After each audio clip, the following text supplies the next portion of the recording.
So I'm not particularly interested in continuing the conversation in Japanese with Japanese people, even though I did want to practice. And that is mainly because they don't really care. They really don't care. And I got a lot of stupid comments that weren't interested in learning from another perspective, which was really giving Rising Sun flag, can I just say? But are we surprised, Japan being the colonizer of the East? Not surprised at all that people with a history of colonization, of going to other countries, of taking, raping, pillaging, literally grabbing everything they could. I'm not surprised that they don't want to see a problem with cultural appropriation. They don't want to see a problem with colonization, which is why I think so many Japanese people go to Hawaii, which is why so many Japanese people don't give a shit about preserving Okinawa's culture, who don't want to see Okinawans as separate to Japan, but also every time they go, they're like, oh my gosh, it's like we're not even in Japan. Oh, really? It wasn't Japan before. You did that. Or Hokkaido and respecting the Ainu community, like, we knew, right, that this is a result of, like, Japanese history, right? Like, colonizers are gonna colonize, and they don't want to be told that they're doing they're doing something bad. But then on the flip side, when you look at cultures like South Korea, they want to preserve their culture, but they would also want to share their culture. And that's why I feel like South Korea and the black community have so much in common, because we want to share cultures, we want to mix, we want people to appreciate and respect our history and what we've been through and appreciate where we are now. And it makes me sad that I had such a hard time there, because there's something about Korean culture is so rich, and I absolutely love it, and I want to appreciate it, and I understand the struggles they've been through. As a black person, I wish that could be reciprocated for our communities, right? But basically, while I was living in South Korea, there were some instances, for example, like, they want you to participate in making kimchi together, wearing hanbok. Like, they'll literally have at Gyeongbokgung, if you wear a hanbok, if foreigners wear a hanbok, if anyone wears a hanbok, I think you can get into the palace for free. That's literally encouraging foreigners to appreciate and participate in Korean culture. That is not cultural appropriation in that sense, because the society, the people, the government want foreigners to be interested in this, traditional garment, right? Whenever the Japanese government said or did anything, especially when it came to comfort women, Koreans were there like, absolutely not, you sit the fuck down, you get the fuck away from us, right? Rightfully so. When that thing happened at the Olympics, I think it was China, like the Chinese opening ceremony. I didn't watch it, I only watched like clips afterwards in the news, but when China was showing clothes from to show the basically showing the ethnic diversity in China, and I think one of them was wearing like a hanbok, right, which is traditionally Korean culture, but obviously because of so much horrible history where a lot of people were displaced, a lot of people were raped, a lot of people were colonized, I don't really know, I'm not going to get into it. I feel like that's not my place to speak too much on, but I do know that South Koreans were really upset, and again, rightfully so. It's literally drawing a boundary, and that's the difference between cultural appreciation and cultural appropriation. South Koreans decided where that line was. You can come to our country and you can wear a hanbok in this place, and we appreciate it. You can come in for free, please, welcome. You can wear a hanbok if you're marrying a Korean. You can wear a hanbok if you want to go to a photo shoot. You can wear a hanbok if there are no Koreans present. You can wear a hanbok especially if Koreans are present. Enjoy the hanbok, right? But what you're not going to do is you're not going to disrespect it by claiming that it is anything other than South Korean.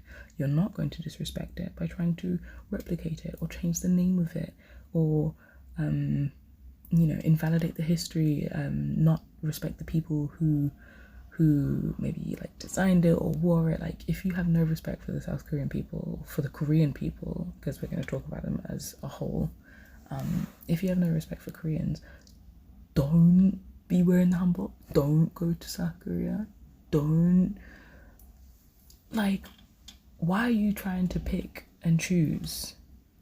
Why would you even want to participate in a culture when you don't like the people? And that's what this is about. Because there's so many Japanese people who definitely did not say a word during BLM, or they probably think all lives matter. Who knows? Because, you know, again, colonizers are going to colonize. And unfortunately, despite being people of color, there's a lot of like white superiority complex here, or like pushing white people to the top. Not going to talk about that right now, but by being people of color, again, because they're not subject to racism and xenophobia on a daily basis, especially if they've never left the country, they're not going to understand the conversations and the discourse that we are having as foreigners in Japan, or even if they're having with like other Japanese people, right, who go abroad and then they come back and they're like, oh my gosh, fuck, you know, abroad is so awful, people are like racist and xenophobic, and it's they're like, oh, being abroad must be horrible. At least here in Japan, we don't have that. However, microaggressions are insane. And sometimes it's not even micro, it's macro. It's like so overtly racist, and they don't care. Still rambling, bear with me. I'm learning how to enjoy talking again. Because I like the sound of my voice, but I don't, my thoughts are going too fast, and I literally go on tangents like every like 2.5 seconds without finishing a train of thoughts. I'm practicing, right? Bear with me. What I wanted to say is that I just watched a video of a Japanese street photographer called Anonymous or something, and he took pictures of Japanese people wearing, you know, dressed as maiko, right, which are Japanese, not geisha, but they were entertainers. There are like different levels, right? I think geisha is like a higher than a maiko, but they were dressed up as that, and I was wondering, would Japanese people have a problem if foreigners went to Tokyo, went to Asakusa, went to Kyoto, and literally painted their face white, especially non-Asian foreigners, right? Especially non-Asian foreigners, because a lot of the times that's the only way they're going to know who is foreign and who is not, unless you speak, right? And that's not being racist or anything, like East Asians, colorism, etc., like that, those do play a factor. But if you are dark skinned, even if you are Japanese, or even if you are half Japanese, you won't be seen as a foreigner over someone like, you know, who is from another East Asian country. You understand. I don't need to give that disclaimer. But would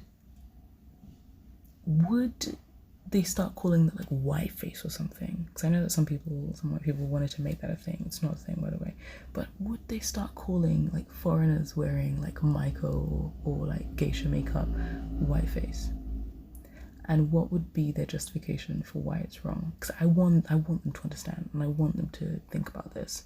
But I'm not gonna go through that discourse again. It was scary. It was terrifying. Or hear me out. What if foreigners came to Japan and cosplayed oiran, which are like traditional escorts, basically, like, you know, very expensive prostitutes, we'll say.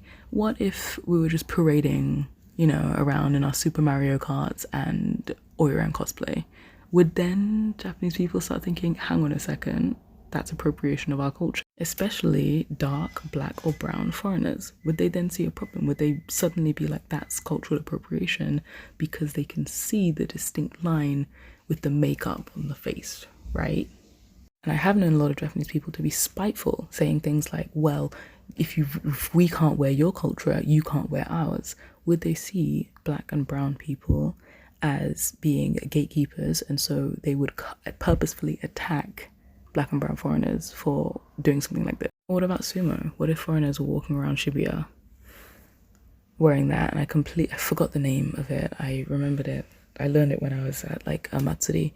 But what if foreigners were walking around like, you know, making a fool of themselves, acting like Logan Paul and like, you know, literally, or like that guy on the train?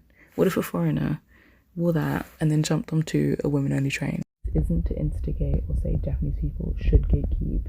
They can do whatever they want. I'm just curious what it would take for them to understand where the black community is coming from.